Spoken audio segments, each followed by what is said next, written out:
자, 오늘 말씀은 그 레위 지파에 대한 말씀입니다. 하나님은 이스라엘 12지파 가운데 유독 레위 지파만 땅을 분배해 주시지 않았습니다.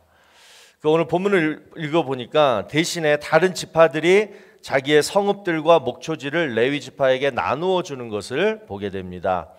그래서 레위 지파는 각 지파가 나눠준 48개 성읍에 흩어져서 살았습니다.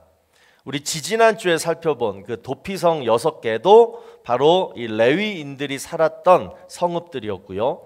또 각 지파가 나누어 줬기 때문에 레위 지파만 가나안 땅 전 지역에 흩어져서 살게 되었습니다. 자, 오늘 본문 3절을 보니까 이것이 하나님의 명령이었다라고 말씀하고 있어요. 자, 여러분, 오늘날 우리 성도들은 다 구약 시대의 레위인들입니다. 믿으십니까? 자, 왜 그런지 제가 그 이유를 성경적으로 설명해 드리겠습니다. 하나님께서 이스라엘을 출애굽시킬 때 그때 그 마지막 그 재앙이 뭐였죠? 장자의 재앙이었습니다. 그러니까 유월절 어린 양의 피를 문설주에 바른 그 집들의 장자들, 마다들은 그날 밤 살아남을 수가 있었습니다. 그래서 이스라엘의 장자들은 하나님이 다 이렇게 구원해 주셨기 때문에 하나님께 첫 열매로 바쳐야 했습니다. 자, 이 말씀이 출애굽기 13장 12절에 나와요. 너는 태에서 처음 난 모든 것과 내게 있는 가축의 태에서 처음 난 것을 다 구별하여 여호와께 돌리라. 수컷은 여호와의 것이니라. 자, 그리고 나서 약 1년 뒤에 이제 시내산에서 성막을 지은 후에 이번에는 그 이스라엘의 장자들 대신에 누구를 바치라라고 얘기하냐면 레위인을 바치라, 이렇게 하나님이 명령하십니다. 자, 민수기 3장 45절을 볼까요? 이스라엘 자손 중 모든 처음 태어난 자 대신에 레위인을 취하고 또 그들의 가축 대신에 레위인의 가축을 취하라. 레위인은 내 것이라 나는 여호와니라. 자, 그래서 여러분, 유월절 어린 양의 피로 구원받은 이스라엘의 장자들은 이제 레위인들로 대체되었고, 자, 이제 여러분 신약 시대에 들어와 가지고 예수님이 유월절 어린 양으로 이 땅에 오셨기 때문에 예수님의 그 피값으로 구원받은 저와 여러분들이 이제 그 레위인의 사명을 감당하게 되었다라는 거예요. 이게 쫙 이렇게 연결이 됩니다. 이게 첫 번째 이유고요. 자, 두 번째로 왜 우리가 구약 시대의 레위인인가? 자, 레위 지파는 여러분 아시죠? 죄를 짓고 저주를 받은 지파였습니다. 자, 그 내용이 창세기 49장 5절에서 7절에 나오는데요. 기니까 제가 안 읽어드리고, 자, 이게 무슨 사건이었어요? 야곱의 막내딸 디나가 그 세겜 족속의 왕 아들한테 강간을 당했을 때 그 시므온과 레위가 세겜 족속을 어떻게 잔인하게 여러분 막 학살했습니다. 근데 바로 이 사건 때문에 하나님은 야곱을 통해서 시므온하고 레위를 저주하셨어요. 그런데 나중에 하나님은 다시 이 저주를 어떻게 됐냐면 축복으로 바꿔주십니다. 그러니까 저주받은 자손을 축복의 자손으로 확 바꿔주신 게 레위 지파예요. 자, 그걸 어떻게 그걸 바꿔주셨냐면 바로 뭐예요? 하나님의 거룩한 일을 맡기시고 그 일을 하게 함으로써 축복의 지파로 바꿔주셨다는 것입니다. 그렇게 따져보니까 여러분, 저와 여러분하고 똑같죠. 우리도 원래는 뭐예요? 흑암에서 절대 헤어나올 수 없는 운명이었어요. 그러니까 저주받은 운명인 거죠. 아담과 하와의 죄 때문에 우리는 엄마 뱃속에서 그냥 태어나가지고 쭉 어떻게 살든 결국은 어떻게 돼요? 그냥 지옥으로 떨어질 수밖에 없는 죄로 인한 저주받은 사람들이었어요. 운명이었어요. 그런데 어떻게 돼요? 예수님이 우리를 건져주셨습니다. 그리고 어떻게 돼요? 하나님의 거룩한 일을 우리에게 맡기셨습니다. 어떤 일이에요? 사도행전 1장 8절 말씀. 오직 성령이 너희에게 임하시면 너희가 권능을 받고 예루살렘과 온 유대와 사마리아와 땅끝까지 이르러 내 증인이 되리라. 예수님의 증인이 되리라. 이게 여러분, 저와 여러분이 예수 믿고 받은 사명인 줄로 믿으시기 바랍니다. 믿으시기 바랍니다. 네. 아까 그 평등법 때문에 여러분들이 아주 그냥 기가 다 주고 힘이 하나도 없으신 것 같아요. 하나님께서 특별히 우리를 여러분 택하셔서 구원시켜 주시고 예수님의 증인이 되는 사명을 맡기셨다는 거예요. 그러므로 말미암아 우리는 뭐다? 이제 저주에서 축복의 저주에서 축복으로 바뀌었다. 그래서 여러분 레위인이란, 저와 여러분 레위인이란 구원받은 축복의 사역자들이라는 뜻이에요. 레위인이 뭐라고요? 구원받았고 그래서 저주에서 축복으로 바뀐, 그리고 하나님의 거룩한 일을 해야 될 사역자들이라는 거예요. 자, 그런데 신명기 18장 1절을 보니까 레위인도 두 부류로 나눌 수가 있습니다. 자, 보시면 레위 사람 제사장과 레위의 온 지파는, 그러니까 레위 지파는 제사장하고 일반 레위인으로 구분되었습니다. 그러니까 제사장은 레위 지파 중에서도 특별히 아론의 후손들만 할 수 있었고요. 그 외에는 다 일반 레위인들이었다는 거예요. 자, 그러면 우리 일반 레위인들이 감당해야 했던 직무들은 무엇이었는가? 민수기 3장 6절에서 7절을 보시면 레위 지파는 나아가 제사장 아론 앞에 서서 그에게 시종하게 하라. 그들이 회막 앞에서 아론의 직무와 온 회중의 직무를 위하여 회막에서 심우하되. 자, 여기서 회막이란 하나님이 백성들을 만나줬던 곳입니다. 자, 그 회막 안에서 아론의 자손들, 즉 대제사장과 제사장들을 섬기는 일을, 섬기는 일을 이 레위인들이 했다는 거예요. 그리고 두 번째는 온 회중, 나머지 11지파, 레위 지파를 제외한 나머지 11지파를 위해서 또한 섬기는 일이 바로 레위인들이 했던 직무였다라는 것입니다. 자, 여러분, 오늘날 이것이 뭘 의미할까요? 우리가 어떻게 해야 되는 걸까요? 바로 우리 성도님들이 하셔야 될 직무라는 거예요. 그러니까 레위인으로서 우리 성도님들이 해야 될 일이 뭐냐? 첫 번째, 목회자를 돕고, 두 번째, 죽어가는 영혼들을 하나님께 데리고 와서 살리는 그 구명사역을 하셔야 됩니다. 이게 우리 사역자로서 해야 될 일이라는 거예요. 자, 그러면 여기서 여러분 특별히 먼저 목회자를 도와야 될 일이 뭘까요? 자, 에베소서 4장 11절에서 12절 말씀을 보면 그가 어떤 사람은 사도로, 어떤 사람은 선지자로, 어떤 사람은 복음 전하는 자로. 여러분, 요 세 가지 직무는요 구약 시대 때 직위예요. 근데 그 다음에 이제 어떤 사람은 목사와 교사로 삼으셨으니 이게 목사인 교사 동격입니다. 즉 목회자를 얘기해요. 자, 이 목회자들이 해야 될 일이 뭐냐? 이는 그러면서 나와요. 세 가지가 성도를 온전하게 하여 봉사의 일을 하게 하며 그리스도의 몸을 세우려 하심이라. 여러분, 교회 목회자들이 해야 할 일은 세 가지입니다. 저도 이 교회 올 때 그 청빙 그 있잖아요. 목회 어떻게 할 건가? 그걸 제가 그냥 쓴 거 요거 하나밖에 없었어요. 뭐냐? 첫 번째, 성도를 온전하게 하고, 그러기 위해서 성경 공부 열심히 가르치고 하는 거죠. 둘째는 성도들이 봉사하게 하고 믿음을 배양시켜서 주를 섬기게 하게 만들고, 세 번째는 그리스도의 몸을 세우게 하는 거예요. 부흥시키고, 그죠? 그러면서 건강하게 교회를 이루어 나가는 일을 이 목회자들이, 풀타임 목회자들이 해야 되는 거예요. 자, 그런데 여러분이 이제 이 목회자 할 일을 도와줘야 된다라고 했잖아요. 그럼 이게 뭘 의미할까요? 뭘 의미할까요? 바로 여러분께서 온전한 성도가 되어주시고, 여러분께서 교회를 위해서 열심히 봉사해 주시고, 여러분이 각 지체로서, 각 하나하나 지체로서 그리스도의 몸을 건강하게 세우는 일에 열심을 다해 주는 것인 줄로 믿습니다. 다시 말해서 딱 두 개예요. 예배와 헌신을 잘해 주시는 것이 레위인으로서 여러분들이 교회에서 해야 할 직무라는 거예요. 자, 그러면 왜 하나님은 제사장만 레위인으로 세우지 아니하시고 우리 성도님들을 다 레위인으로 세우셨는가? 자, 그 이유가 중요합니다. 뭐냐면 아까 방금 말씀드린 예배와 헌신의 본이 돼서 모든 사람에게 거룩한 영향력을 끼쳐라. 이것이 여러분을 레위인으로 세우신 하나님의 목적이에요. 하나님께서 레위 지파에게만 땅을 안 주시고, 즉 그들끼리만 모여 살게 하지 아니하시고 각 지파 땅에 다 이렇게 흩으신 이유가 바로 이거라는 거예요. 뭐예요? 그 지파마다 살면서 야, 너희 예배와 헌신 잘해.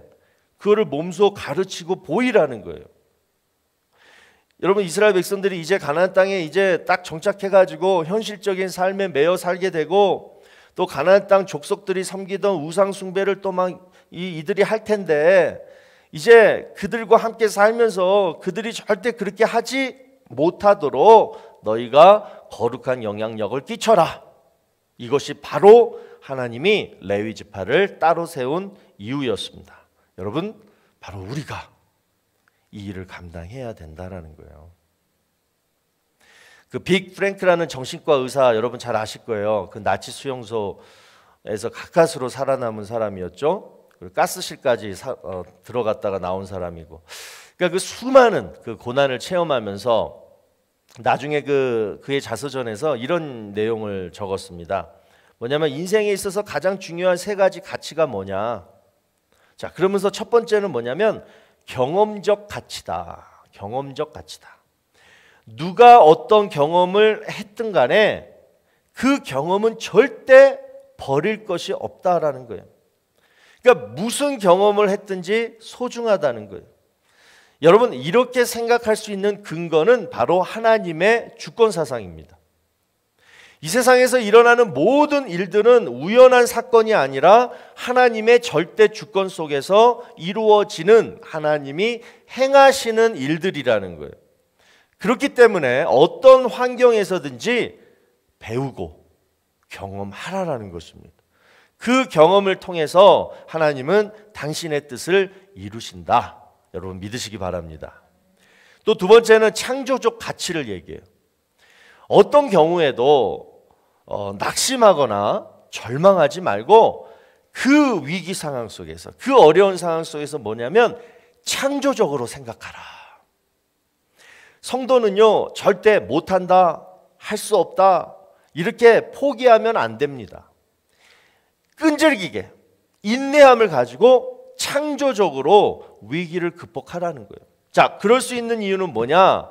하나님은 살아계신 하나님이고, 그리고 그 하나님이 지금 나와 함께 하시기 때문에 하나님이 주시는 지혜와 능력 안에서 모든 것을 할 수 있다. 모든 것을 할 수 있다. 그렇기 때문에 창조적으로 여러분 생각하라라는 거예요. 저는 이 두 번째가 제일 좋아요. 또 세 번째는 뭐냐? 태도의 가치를 말합니다. 어떤 상황이나 환경에서든지 태도가 중요하다는 거예요. 자, 어떤 태도냐? 무슨 일을 만나든지 겸손하게 하나님의 뜻이 무엇인지 배우는 태도, 그리고 하나님께 기도하는 태도가 가장 중요하다는 거예요. 저는 이 글을 읽으면서 구원받은 축복의 사역자들인 바로 저와 여러분들이 이 땅을 살아가면서 정말 이렇게 살아야겠다. 정말 책상 앞에 붙여놓고 싶은 내용이었어요. 자, 다시 정리하면 첫 번째, 인생의 가장 중요한 세 가지 가치. 첫 번째, 어떤 경험도 버릴 것이 없다. 왜? 하나님이 하신 일이기 때문에. 두 번째, 어떤 경우도 낙심하거나 절망하면 안 된다. 왜? 하나님이 지금 나와 함께 하시기 때문에. 세 번째, 어떤 상황에도 우리의 태도가 중요하다. 그 태도란 하나님의 뜻을 물어보고 기도하는 태도다. 여러분, 이것이 레위인의 삶인 줄로 믿으시기 바랍니다. 하나님은 우리가 이렇게 살기를 바라십니다. 자, 그 이유는 우리를 특별히 택하시고 구별하셔서 레위인으로 삼아 주셨기 때문에, 그래서 하나님의 일을 감당해야 될 사명이 있기 때문에 다른 사람들하고는 좀이라도 다르게 살기를 바라시는 거예요. 자, 그러면 여러분, 이렇게 레위인처럼 우리가 구별해서 살려면 우리 마음에 이제 어떤 마음이 있어야 되느냐, 이게 이제 오늘 본론인데요. 오늘 본문에서 말씀하는 어떤 마음으로 살아야 되느냐, 레위인은. 자, 첫 번째는 하나님을 나의 기업으로 삼는 마음이 있어야 돼요. 나의 기업은 하나님이다예요. 이게 하나님의 기업 신앙입니다. 자, 여러분, 신명기 제18장을 보시면 오늘 본문에 이어서 같은 병행 구절이에요. 레위 지파에 대해서 자세히 설명하고 있는데, 특별히 2절을 여러분 보시면, 그들이 그들의 형제 중에서 기업을 가지지 않을 것은 여호와께서 그들의 기업이 되심이니, 이렇게 말씀하고 있어요. 그러니까 여러분, 여호와께서 기업이 되신다, 이 뜻은 뭐냐면 쉽게 얘기해서 하나님께서 내 모든 생활을 책임져 주신다, 하나님이 나를 먹여 살리신다, 이 뜻이에요. 자, 보세요. 레위 지파를 제외한 그 나머지 이스라엘 11지파는 자신이 그 할당받은 그 땅에서 열심히 농사를 져서 그것을 먹고 살면 되었습니다. 그런데 레위 지파는 할당받은 땅이 없기 때문에 그들이 먹을 소산물을 직접 농사 짓는 게 아니라 뭐예요? 하나님이 맡기신 일, 아까 그 두 가지 지금 성막에서 하는 그 하나님이 맡기신 일만 감당하면 먹을 것은 하나님께서 직접 책임져 주시겠다라는 거예요. 이게 뭐라고요? 하나님의 기업 신앙이에요. 하나님의 일을 감당하면 하나님이 책임지신다. 자, 이 사실을 다른 지파에게도 알리게 하셨다는 거야. 너희도 하나님의 일을 열심히 감당하면 하나님이 책임지신다. 우리 봐라. 우리 그렇게 해주신다고 우리만 따로 구별해서 이렇게 해주시지 않느냐. 우리만 그런 게 아니라 너희들도 그런다. 이렇게 가르치라고 레위 지파를 이렇게 특별히 했다는 거예요. 여러분, 우리는 모두가 레위인이고 하나님의 자녀들이기 때문에 이 하나님의 기업 신앙이 딱 맞습니다. 우리는 이 하나님의 기업 신앙을 믿고 살아야 돼요. 그런데 의심할 때가 많아요. 진짜 열심히 하나님의 일을 섬기면 하나님이 나를 책임지실까? 이 하나님의 약속인데요, 이 약속을 불신하고 의심할 때가 많아요. 여러분, 다시 한번 명심하시기 바랍니다. 우리 레위인들에게 주신 하나님의 약속은 하나님의 사랑에 근거한 신실한 약속입니다. 예를 들면 이거예요. 여러분, 우리 9살 때 혹시 엄마 아빠가 이제 나 10살이 되면 먹을 거 안 주고 입으로 안 주고 그러지 않을까? 그러면서 노심초사 막 했던 분 계십니까? 없죠? 또 의사가 감기약을 처방해 주는데 혹시 처방하다가 독약을 혹시 타지 않을까? 그래서 내가 저기 잠시만요. 저기 그 약 성분 좀 같이 보십시다. 그러면서 들어가 가지고 이게 무슨 약이고 이게 뭔 약이고 설명 좀 해보세요. 여러분, 그러면서 약 타러 약국 가셔본 적 있으십니까? 또 버스를 탈 때도, 또 비행기를 탈 때도, 진짜 거기까지 저 태다 주시는 거죠. 그 조종사하고 옆에 딱 앉아가지고 가는 길까지 보셨던 분 계십니까? 에? 또 식당 가가지고 음식 시킬 때 혹시 저 요리사가 뭐 이상한 거라도 타지 않을까, 뭐 상한 거라도 넣지 않을까, 머리카락이라도 들어가지 않을까, 그렇게 맨날 생각하면서 여러분 그렇게 했습니까? 아니잖아요. 뭐예요? 그냥 믿고 살아왔어요.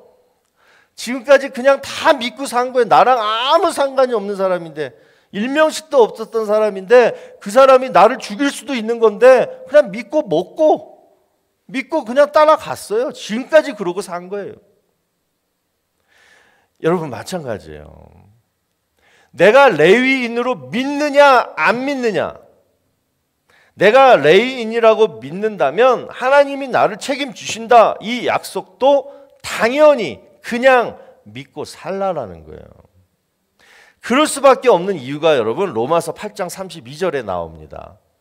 자기 아들을 아끼지 아니하시고 우리 모든 사람을 위하여 내주신 이가 어찌 그 아들과 함께 모든 것을 우리에게 주시지 아니하겠느냐. 할렐루야. 그러니까 하나님은 자기 아들 예수 그리스도를 우리에게 대속물로 주시고 우리를 레위인으로 세우셨습니다. 그렇기 때문에 예수 그리스도를 믿는 자, 그리고 예수 그리스도의 증인된 그 사명을 감당하는 자는 모든 그 레위인들에게는 바로 건강과 가정과 일터 모든 것을 다 책임져 주시는 줄로 믿으시는 저와 여러분 되기를 축원합니다. 믿고 살자고요. 하나님을 믿고 살자고요. 자, 두 번째로 레위인처럼 살려면 우리 마음에 어떤 마음이 있어야 할까요? 두 번째는 내 미래와 운명을 하나님께 맡겨야 됩니다. 하나님을 의지하라. 자, 레위인들은 여러분 하루 종일 성막에서 일만 했습니다. 그리고 이들이 어떻게 먹고 살았냐면 이스라엘 백성들이 제사 때 올려드렸던 번제물들, 그리고 백성들이 하나님 앞에 드린 첫 열매들, 그리고 11조, 이 세 가지가 레위인들의 수입이었습니다. 자, 여러분 한번 생각해 보세요. 지금까지 광야에서 막 이렇게 하다가 이제 다른 11지파들하고 다 같이 죽으라고 지금 가나안 땅 그 정복 전쟁을 다 함께 했는데, 다른 지파들은 이제 다 땅을 받아가지고 농사 잘 짓고 그래서 부자가 된 친구들도 있을 텐데, 자기는 뭐예요? 늘 성막에서 하는 일만, 이 기구들 닦고 저기서 뭐 관리 문지기 하고, 그런 일만 백날 하고, 그리고 그들이 내는 뭐예요? 번제물 첫 열매들 11조, 이걸 받아서 살려고 하니까 그 자존심 상했던 레위인들도 있지 않았겠어요? 모르겠어요.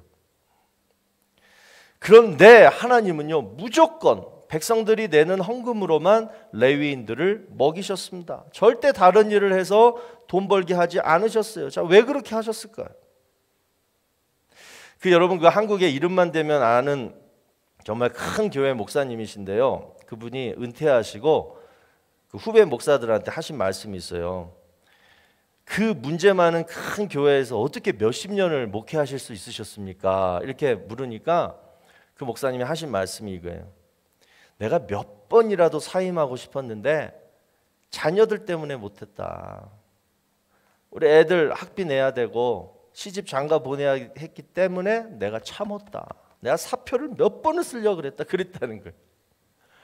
저는 그 목사님 설교 너무 좋아했고, 정말 한국의 성인이라고 불리울 정도로 인격이 훌륭하신 분인데, 후배 목사들한테 그런 얘기를 하신 것을 보고, 야, 그렇구나. 이거는 소명하고 또 다른 문제구나. 제가 부목사 때 이 얘기를 듣고 제가 느낀 적이 있었어요. 그런데 오늘 본문을 묵상하면서 하나님이 원래 그렇게 하셨더라고요. 하나님의 원칙이더라고요. 레위인들에게 따로 땅을 주지 않고 오직 백성의 헌금으로만 살게 하신 이유가 바로 이거였더라고요. 뭐예요? 내 삶을 하나님께 의지하라라는 거예요. 하나님이 걸어가라고 하신 길만 걸어야지 다른 길 쳐다보지 말라는 거예요. 힘들다고 그만두지 말라는 거예요. 끝까지 하나님만 의지하고 살라고 그렇게 하셨다는 거예요. 여러분, 레위인은 하나님을 의지하지 않고는 절대로 살 수가 없습니다. 그렇게 살도록 구별해서 택하신 족속이 레위인들이에요. 제가 만약에 다음 달부터 저 교회에서 사례비 안 받겠습니다. 이제 제가 알아서 살 테니까 여러분 걱정하지 마십시오. 제가 이 얘기를 한다면 이건 이런 얘기예요. 이제부터 제가 어떻게 목회하더라도 여러분 간섭하지 마세요. 교회가 부흥하든지 말든지 하여튼간 여러분 저한테 뭐라고 하지 마세요. 이제 제가 마음대로 합니다. 사례비도 안 받는데 뭐 내가 마음대로 할 거예요. 이거랑 똑같은 말이에요. 여러분, 목사는 평생 목회하는 동안은 성도 눈치 봐야 되고, 그리고 성도 한 명이라도 하여튼간 무슨 일이 있어가지고 교회 안 오면 밤잠을 못 자는 사람들이 목사입니다. 근데 이렇게 살라고 구별해서 하나님이 해주신 거예요. 근데 이거 하기 싫다고 내가 다르게 살면 그것은 레위인의 삶이 아니라는 거예요. 어떻게 돼요? 날마다 하나님 앞에 무릎 꿇고, 하나님, 우리 교회가 요즘 이럽니다. 어떤 성도가 지금 시험에 들어서 이렇습니다. 내가 할 수가 없으니까 그냥 하나님 앞에 무릎 꿇고 기도밖에 할 수 없는 거예요. 근데 이게 레위인의 삶이라는 거예요. 하나님만 의지하라. 여러분, 우리 인생도 마찬가지예요. 우리 레위인들의 미래와 운명은요, 다 하나님께 달려있는 줄로 믿으시기 바랍니다. 신명기 18장 9절을 보시면, 내 하나님 여호와께서 내게 주시는 땅에 들어가거든 너는 그 민족들의 가증한 행위를 본받지 말 것이니. 자, 여러분, 여기서 가증한 행위란 점쟁이한테 찾아가거나 무당을 불러서 구술하는 그런 미신적인 행위를 말합니다. 그러니까 우리 모든 인간은요, 다 이렇게 미래에 대해서 이렇게 불안해하고 그리고 두려운 마음을 가지고 살아갑니다. 그래서 이 마음을 해소하고자 점집에 가가지고 점도 보고, 또 새해가 되면 토종 비결도 보고, 월요일이면 인터넷으로 들어가가지고 주간 운세를 보는 게 우리 인간들이라. 근데 여러분, 우리 레위인들은요, 앞길이 막막할수록, 또 해결책이 안 보일수록, 또 장래가 불안할수록 이 말씀만 여러분 기억하고 암송해야 돼요. 자, 그 말씀이 뭐냐면 시편 18편 2절 말씀이에요. 우리 한번 다 같이 읽어보십시다. 시작.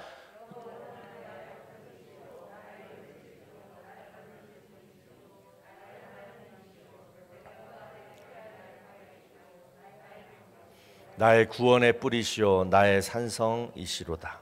특별히 이 말씀 중에서 여러분, 여호와는 나의 반석이시오 나의 바위이시오. 여러분, 우리 인생에 어떤 문제가 생길 때에 정말 내 마음 한켠에요, 큰 바위가 누르고 있는 것을 느끼게 됩니다.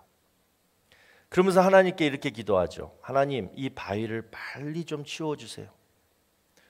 그런데 어떤 바위는 아무리 기도해도 안 없어지는 바위가 있어요. 평생 꿈쩍도 않는 바위가 있어요. 하나님, 저를 사랑하신다고 하면서 왜 이 바위를 안 치워주십니까? 아무리 내가 기도해봐도요, 그 바위는 여전히 내 마음을 답답하게 합니다. 그런데요, 자, 시편 81편 16절에 보니까 하나님이 왜 그 바위를 안 치워주시는지 그 이유가 나옵니다. 다 같이 읽습니다. 시작. 반석에서 나오는 꿀로 너를 만족하게 하리라 하셨도다. 그 바위에서 나중에 꿀을 얻게 하시려고 계속 그 바위를 내 앞에 두셨다는 거예요. 여러분, 사실 꿀은 바위에서 나오지 않죠. 꿀은 벌집이나 꿀통에서 얻을 수 있습니다. 그런데 이 시편 저자가 바위에서 꿀을 얻으리라, 이 말은요, 그 바위 때문에 내가 하나님만 의지하고 하나님만 바라면 나중에 그 바위에서 꿀을 얻게 된다라는 말씀이에요. 이런 경험을 한 성도는 나중에 반드시 이런 고백을 하게 됩니다. 여호와는 나의 반석이시오 나의 바위시오. 그 바위가 바로 하나님이셨다라는 사실을 고백하게 되는 거예요. 말씀을 정리합니다. 여러분, 우리는 예수 그리스도의 피로 구원받았기 때문에 그 보혈의 은혜를 이 땅에 널리 전해야 할 사명을 가지고 이 세상에 태어났습니다. 자, 이것을 위해 하나님은 우리 인생을 저주에서 축복의 인생으로 바꿔주시고 지금도 하나님 자녀의 권세를 주시고 함께해 주시는 줄로 믿습니다. 그러면 이 사명을 잘 감당하기 위해서 이 레위인처럼 살려면 우리는 어떤 믿음을 가지고 살아야 되는가? 두 가지를 말씀드렸어요. 첫 번째, 하나님의 기업신앙. 하나님의 일을 열심히 감당하면 예배 드리는 일과 헌신하는 일, 하나님이 내 인생을 책임져 주신다. 할렐루야. 두 번째, 내 미래와 운명을 하나님께 맡기라. 하나님만 의지하라. 그러면 그 무거운 바위에서 꿀을 얻게 되리라. 아멘.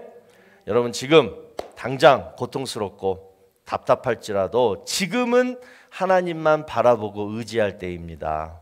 지금은 하나님만 바라보고 의지할 때입니다. 그러면 나중에 얻게 되는 기쁨이 더 꿀처럼 크고 감사가 넘치게 될 줄로 믿습니다. 오늘 이 은혜와 축복을 우리 사랑하는 모든 레위인들 가정의 심령 위에 임하기를 주의 이름으로 축원합니다.